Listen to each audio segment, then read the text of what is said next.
There are two changes, one in the N component. The N defines the extension of the nodal disease, and the changes in the 9th edition are in the N2 category. The N2, which is ipsilateral or subcarinal nodal disease, has been divided into N2A, meaning a single N2 station involved, and N2B, meaning several N2 stations involved by cancer.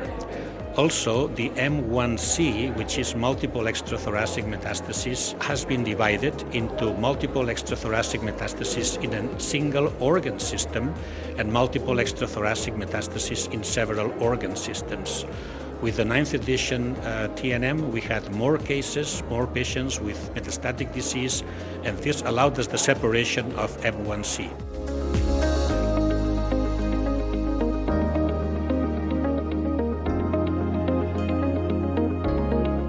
Yes, all these changes apply to all cell types, so there are no differences among adenocarcinoma, squamous or adenosquamous or large cell, and the implication is that we have to be more thorough when we stage tumors clinically.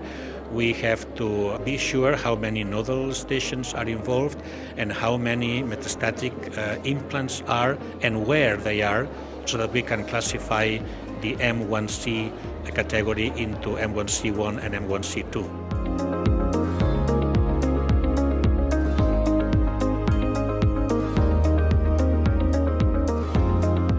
Let's start with the M component. I think the M component will be relatively easy if you use PET-CT.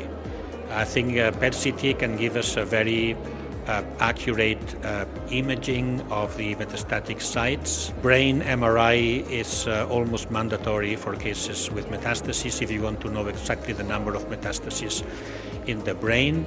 And for the N component, I think the application of invasive staging like EBUS and confirming negative results of EBUS with an invasive surgical technique such as mediastinoscopy or video assisted thoracoscopic surgery will be required to make sure that the N2 is either A or B.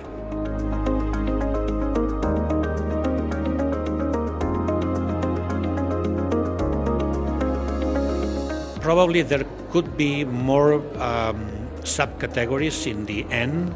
The N1 could be also divided into A and B, depending if it is hilar or peripheral. There are clear differences in survival, but we don't have data in the ISLC database to prove that yet. And also in the M component, if we had more cases with more granularity and more specific detail on the location of the metastasis, maybe we could separate prognostic groups depending on the organ where the metastases are.